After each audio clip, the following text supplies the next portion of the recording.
Hello friends, good evening. जय श्री कृष्णा, राधे राधे। कैसे हो आप सब? आई होप कि आप सब बहुत अच्छे होंगे। मैं भी बहुत अच्छी हूँ। मैं हूँ वंदना, हाजिर हूँ फिर से एक नए ब्लॉग के साथ में। तो सबसे पहले आप लोगों का आभार प्रकट करना चाहती हूँ कि आप लोग अपना कीमती समय निकाल कर मेरे ब्लॉग को देखते हैं, इतना प्यार देते हैं और प्यारे प्यारे से कमेंट करते हैं। ब्लॉग थोड़ा लेट आ रहा है फ्रेंड्स, क्योंकि घर पे बहुत सारे लोग आए हुए थे। काम की वजह से मैं व्लॉग नहीं डाल पा रही थी, इसलिए मैंने सारा व्लॉग बना के रखा था। मैंने कहा बाद में डाल दूँगी। तो उस टाइम का जो अपडेट था ना, वो मैं अब आप लोगों को दे रही हूँ, क्योंकि उस टाइम नहीं हो पाया था। एक्चुअली घर में काम अगर अकेला इंसान करने वाला हो ना, तो ऐसा ही होता है। तो मम्मी थी तो मम्मी कुछ संभाल लेती थी तो फिर हो जाता था। लेकिन अभी तो जो है सो है, बस अपने ही हैं, अपने ही ऊपर है। मतलब जो करना है खुद को ही करना है। बस यहाँ पे ना कारपेट वगैरह धो रही थी मैं। एक्चुअली अभी सरस्वती पूजा गई ना, तो सरस्वती पूजा में ये सब बिछाने के लिए गया हुआ था। तो वहीं से आया हुआ है, तो मैंने छत पे खाना वगैरह बन गया था तो मैं छत पे ले आई थी कारपेट। 3 कारपेट थे, एक पहले का था, 2 अभी का है। तो मैंने कहा सारा धो देती हूँ, क्योंकि जब सब कोई आएगा ना तो फिर बिछाने के काम लगेगा, क्योंकि घर पे सत्यनारायण भगवान की कथा भी होनी है। और वैसे भी ठंडा है हल्का फुल्का, तो वैसे भी मार्बल जो होते हैं ना वो बहुत ज़्यादा ठंडे होते हैं ठंडियों में। तो इसलिए मैंने कहा बिछाने के काम आ जाएगा सबके। तो जितना कारपेट था सारा मैंने धो दिया था। एक ब्लैक कलर का था और एक ग्रीन वाली जो ग्रास वाली होती है ना, वो भी मैंने धो दिया था, और 2 रेड कारपेट थी।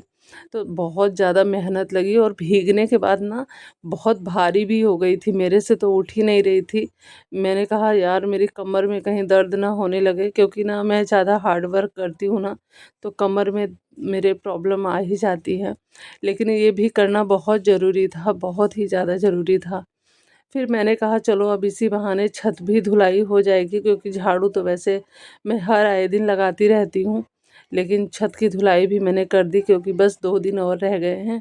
बस 2 दिन बाद घर पे सब कोई आ जाएंगे, और ना काम पड़ता तो है लेकिन मज़ा भी बहुत ज़्यादा आता है, बहुत अच्छा लगता है। और मतलब क्या, घर में जितने भी लोग रहते हैं ना, उतना ही मतलब ज़्यादा अच्छा लगता है। मेरे मम्मी पापा आए हुए थे, मेरे भैया भाभी आए हुए थे, मेरा भांजा आया हुआ था। मतलब बहुत सारे लोग थे, और बहुत ही ज़्यादा अच्छा भी लग रहा था। तो ऐसे ही होता है ना जब परिवार इकट्ठा होता है तो। और उनके जाने के बाद ना बिल्कुल भी अच्छा नहीं लग रहा था। मतलब पूरा, मतलब खाली खाली सा घर लग रहा था ना। तो फिर बेकार सा लगता है ना जब सब पूरा घर एक साथ खाली हो जाता है। और एक ही दिन सबकी टिकट थी, सब एक ही दिन निकल गए। यहाँ पे बस जो छत से कपड़े में ले आई थी उनको तह लगा रही हूँ। महक ने मुझे चाय बना के दिया, क्योंकि उसकी फ्रेंड आई हुई थी, तो बस वो चाय बना रही थी। और वैसे भी अगर फ्रेंड नहीं भी आई रहती ना, तो भी वो शाम को अगर घर में रहती है तो वो चाय वगैरह बनाती है। तो मुझे थोड़ी-सी हेडेक कम रहती है शाम की। अगर महक घर में रहती है तो नहीं रहती है, तो मुझे ही करना होता है। उसके बाद मैं सारे कपड़ों को अरेंज कर दे रही हूँ अपनी-अपनी जगह पे, क्योंकि सबसे बड़ा काम मेरे लिए आप लोगों को पता है कि यही होता है। मुझे बहुत हेडेक रहती है। कपड़े खरीदने से लेकर के मुझे कपड़े खरीदने की टेंशन नहीं रहती, कपड़े रखने की टेंशन रहती है कि यार कहाँ रखेंगे? और इतना छोटा घर है ना, घर में जगह भी नहीं है कि कुछ अलमारी वगैरह और दूसरी ले लें, रखेंगे कहाँ पे? ये आँसू ले आया था बैगी जीन्स। तो पता नहीं आजकल के लड़कों की पसंद भी ना थोड़ी-सी अलग हो गई है।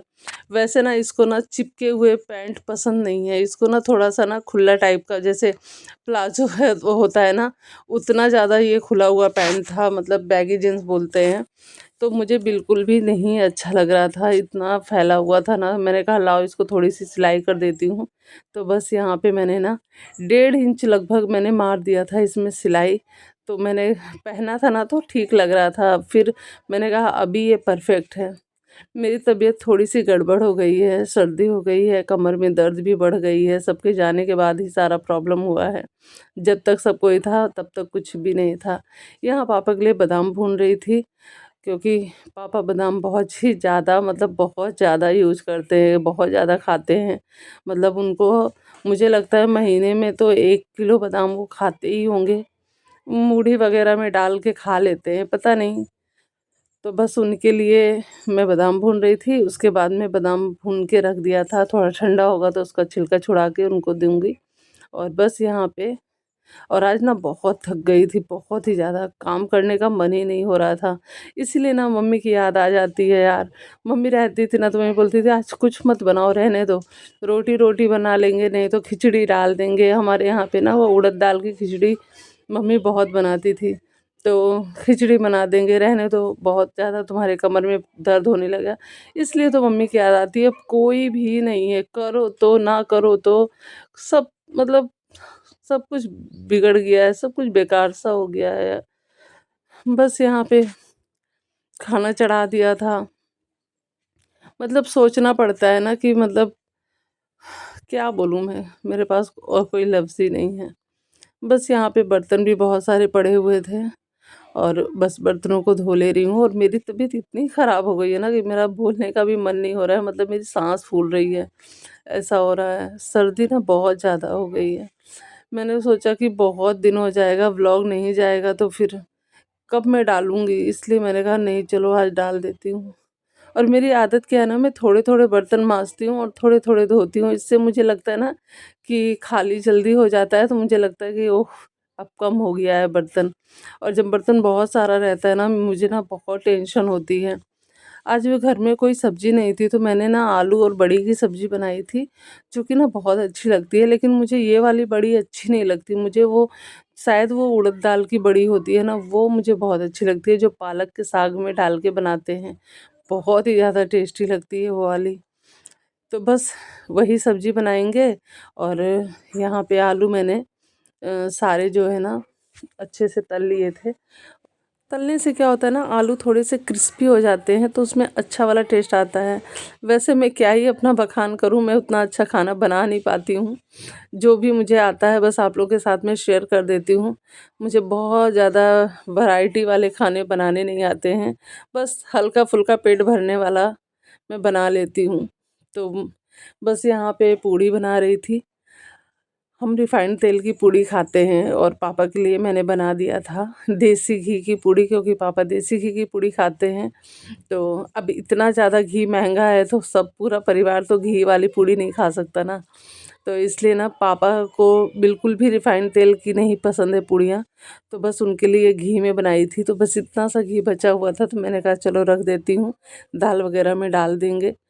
आई होप मेरा ब्लॉग पसंद आया होगा, तो मेरे चैनल को ढेर सारा प्यार दीजिएगा। मिलते हैं नेक्स्ट ब्लॉग में, तब तक के लिए बाय बाय फ्रेंड्स। आप भी आइए, खाना खा लीजिए हमारे साथ।